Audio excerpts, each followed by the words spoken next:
मागच्याच आठवड्यातली गोष्ट झालं असं की माझा शालेय मित्र रोहित याला मी भेटायला गेलो। निमित्त होतं त्याचं बाळ जे आहे ते 3-4 महिन्याचं होतं आणि त्याची सहज भेटी घ्यायची होती। गप्पा रंगल्या। बोलता बोलता रोहित म्हणाला, अरे ते सगळं ठीक आहे, पण ना मला माझ्या मुलीला घेऊन फिरायचं असतं, पण ना माझी हिंमतच होत नाही, थोडी भीतीच वाटते आणि सारखं वाटतं की बाळ माझ्या हातून पडेल की काय।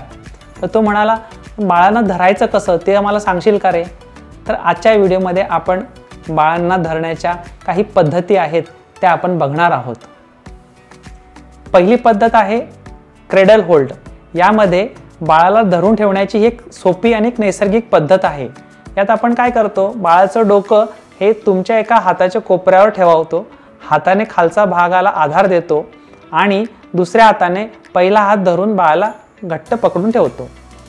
नंतर शोल्डर होल्ड ही पद्धत, यामध्ये बाळ जे आहे ते तुमच्या खांद्यावर टेकवतो, त्यात बाजूच्या हाताने बाळाला खालून आधार देतो आणि दुसऱ्या हाताने बाळाचं डोकं मान पाठीमागून पकडून ठेवत असतो।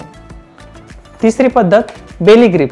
यात बाळाला उलट ठेवा, त्याच्या छाती खालून तुमचा हात सरकवा आणि अंगठा बाळाच्या खांद्याभोवती ठेवा व हात पकडून ठेवा। बाळाचं डोकं पायापेक्षा थोडं वर ठेवा आणि बाळाच्या शरीराला तुमच्या शरीराच्या जवळ ठेवा। चौथी पद्धत वेस्ट होल्ड। बाळाच्या पायांना एक पुढे आणि एक मागे करून तुमच्या कमरेभोवती आधार द्या। बाळाला कमरेच्या बाजूला खालून आधार द्या आणि दुसऱ्या हाताने बाळाला घट्ट पकडून ठेवा। बाळ अचानक एका दिशेला झुकू शकते आणि तुमच्या पकडीतून निसटू शकते, त्यामुळे त्याला घट्ट पकडून ठेवा।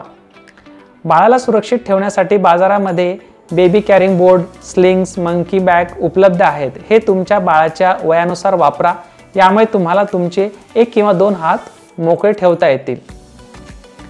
तर ह्या अशा काही पद्धती मी माझ्या मित्रासोबत डिस्कस केल्या। त्यानंतर तो मात्र रिलॅक्स दिसला आणि त्याने त्याच्या मुलीला उचलून खांद्यावरती घेतले आणि त्याचा आनंद हा बघण्याजोगा होता। तो म्हणाला, आता मी कॉन्फिडेंटली माझ्या मुलीला माझ्या खांद्यावरनं फिरवणार आणि तिला सगळं जग दाखवणार। तर ह्या अशा सोप्या पद्धती आहे ज्यामध्ये आपण मुलांना सुरक्षित पद्धतीने कॅरी करू शकतो। तर हा आजचा व्हिडिओ तुम्हाला कसा वाटला हे तुम्ही आमच्या कमेंट बॉक्समध्ये नक्की कळवा आणि आमच्या चॅनलला लाईक, शेअर आणि सबस्क्राईब करा। आपला दिन शुभ जावो। धन्यवाद। नमस्कार।